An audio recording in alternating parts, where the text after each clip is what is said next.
Dans notre système solaire, la plupart des planètes tournent dans le sens inverse des aiguilles d'une montre. La plupart, mais pas Vénus. Cette planète rebelle a décidé d'aller dans le sens classique, et les scientifiques tentent encore de comprendre pourquoi. D'ailleurs, pourquoi les planètes tournent-elles? Qu'est-ce qui définit leur vitesse de rotation? Et le Soleil, tourne-t-il lui aussi? Attache ta ceinture et essayons de répondre à ces questions. Vénus est la deuxième planète à partir du Soleil et la plus chaude de notre système solaire. Savais-tu que Vénus est parfois appelée la jumelle de la Terre? En effet, sa taille et sa composition sont similaires à celles de notre planète. Mais les ressemblances s'arrêtent là, car Vénus est un endroit assez déjanté, c'est le moins que l'on puisse dire. Par exemple, prenons le climat. Sur Vénus, il fait toujours chaud et il y a des nuages. Et quand je dis chaud, je n'exagère pas. Il y fait plus de 436 degrés. Et ces nuages? Ils ne sont pas faits d'eau comme sur Terre.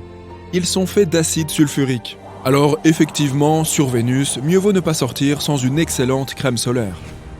Si on regarde les photos prises depuis sa surface, on peut observer des nuages, d'un jaune toxique et des paysages craquelés et désolés. Il est à noter que le vaisseau spatial qui a pris ces photos s'est éteint presque immédiatement après les avoir envoyées. Pauvre petit.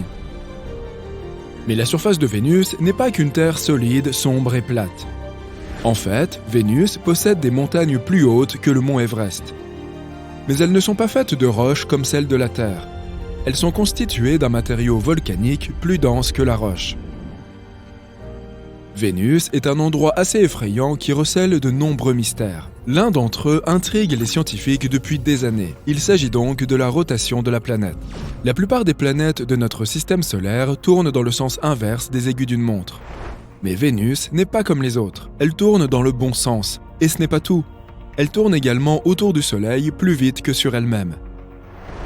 En d'autres termes, sur cette planète, une année passe plus vite qu'un jour. C'est un peu comme si Vénus avait choisi l'excentricité comme mission de vie. Mais pourquoi? Les scientifiques ont quelques théories. Selon l'idée la plus répandue, avant, Vénus tournait dans le sens inverse des aiguilles d'une montre, comme les autres, mais quelque chose s'est produit qui l'a fait changer d'avis. Et de quoi s'agit-il, me diras-tu? D'un objet de la taille d'une planète. Les astronomes pensent que quelque chose d'énorme est entré en collision avec Vénus, l'envoyant tournoyer dans le sens inverse.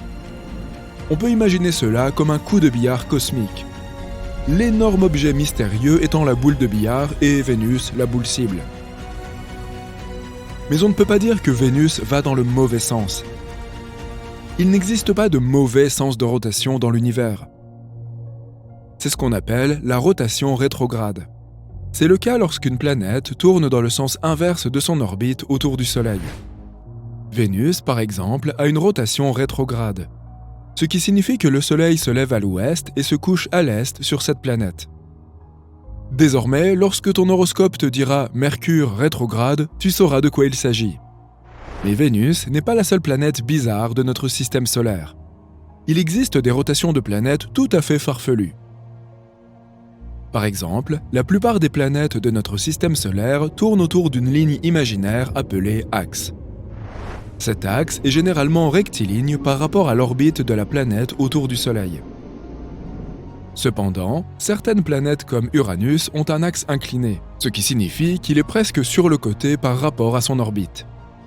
Cette inclinaison fait que les pôles de la planète sont quasiment sur le même plan que leur orbite.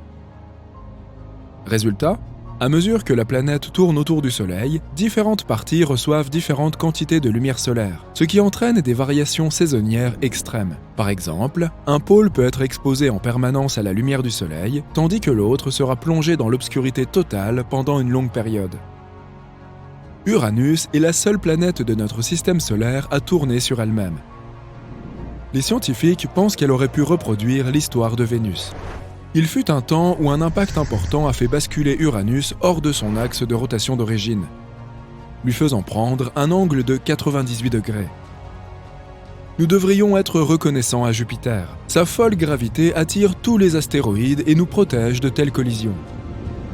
Tout ceci est quelque peu similaire à ce que l'on nomme les planètes en rotation synchronisée par effet de marée. Oui, c'est un peu long. Imaginons que tu aies un rendez-vous avec une planète, mais qu'au lieu d'être charmante et mystérieuse comme tu l'espérais, elle se contente de te fixer avec le même visage toute la nuit. C'est en gros ce qui se passe avec ces planètes-là. elles tournent autour de leur axe à la même vitesse qu'elles tournent autour de leur étoile. Cela signifie que le même côté de la planète fait toujours face à l'étoile, tandis que l'autre côté est en permanence dans l'obscurité. Ce phénomène peut avoir des effets étranges sur le climat et les conditions météorologiques de la planète. Le côté qui fait face à l'étoile peut devenir extrêmement chaud, tandis que l'autre peut être incroyablement froid. L'atmosphère de la planète peut également devenir très instable, avec des vents violents soufflant du côté chaud vers le côté froid. Et il n'y a pas que les planètes qui sont concernées. Notre Lune fonctionne aussi de cette manière. Savais-tu que nous ne voyons toujours qu'un seul côté de la Lune ? C'est parce qu'elle est verrouillée par la Terre. Nous pouvons également prendre l'exemple de la planète naine Pluton. Elle a une étrange trajectoire de rotation avec sa plus grande lune, Charon. Elles sont verrouillées elles aussi, ce qui signifie qu'elles se font toujours face du même côté. Par conséquent, Pluton et Charon semblent valser autour d'un centre de gravité commun, créant ainsi une danse unique dans l'espace. Mais les bizarreries de notre système solaire ne s'arrêtent pas là. Il existe aussi des planètes dont la rotation est ultra rapide. Alors que la plupart des planètes tournent à un rythme plutôt tranquille, certaines d'entre elles sont d'une rapidité digne de Sonic. Jupiter, par exemple, tourne une fois toutes les 9 heures et 56 minutes, ce qui signifie que sa journée dure moins de 10 heures. C'est assez rapide pour que la planète soit bombée au niveau de son équateur. De plus, cette rotation rapide crée de fortes rafales de vent qui peuvent atteindre une vitesse de 643 km/h. Et si tout cela reste encore logique, que dire alors des rotations chaotiques ? Et oui, certaines planètes ont une rotation tellement irrégulière et imprévisible qu'on parle de rotation chaotique. Ce phénomène est souvent dû à l'influence gravitationnelle de lunes ou d'autres planètes proches. C'est surtout le cas des lunes et des petits objets de ce type. Dans notre système solaire, certaines lunes de Pluton, Saturne et Neptune présentent cette caractéristique. Au fait, le Soleil est en rotation lui aussi, tout comme les planètes. Cependant, son mouvement n'est pas homogène. L'équateur tourne plus vite que les pôles. C'est un peu bizarre, non ? Ce phénomène crée un champ magnétique qui est à l'origine de phénomènes tels que les taches et les éruptions solaires. Mais tout cela soulève un point intéressant. En fait, pourquoi les planètes tournent-elles ? Cette question peut sembler idiote. Mais est-ce que tu peux y répondre ? La solution est sans doute un peu plus compliquée que tu ne l'imagines. Tout a commencé il y a environ 4,5 milliards d'années avec la formation de notre système solaire. À l'origine, il s'agissait d'un vaste nuage de gaz et de poussière. Lorsque le nuage a commencé à se contracter sous l'effet de sa propre gravité, il s'est mis à tourner de plus en plus vite, comme une toupie.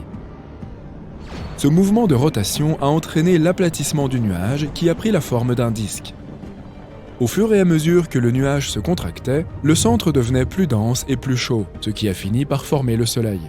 Pendant ce temps, la matière contenue dans le disque a commencé à s'agglutiner et à former des planètes. Mais comme le disque tournait déjà, les planètes ont hérité de ce mouvement de rotation au fur et à mesure de leur formation. En d'autres termes, les planètes tournent par inertie. Elles ont hérité du mouvement de rotation du nuage de gaz et de poussière à partir duquel elles se sont formées. C'est ce que l'on appelle la conservation du moment angulaire. C'est le même principe qui fait que les patineurs sur glace tournent plus vite lorsqu'ils rentrent les bras. Voilà qui conclut en beauté la présentation de l'univers loufoque de la rotation des planètes. De la rotation fulgurante de Jupiter à l'étrange rotation à l'envers de Vénus, il est clair que notre système solaire est rempli de surprises. Mais grâce aux lois de la physique et à l'attraction gravitationnelle du Soleil, ces planètes continuent de tourner suivant le rythme régulier du cosmos. On y reviendra.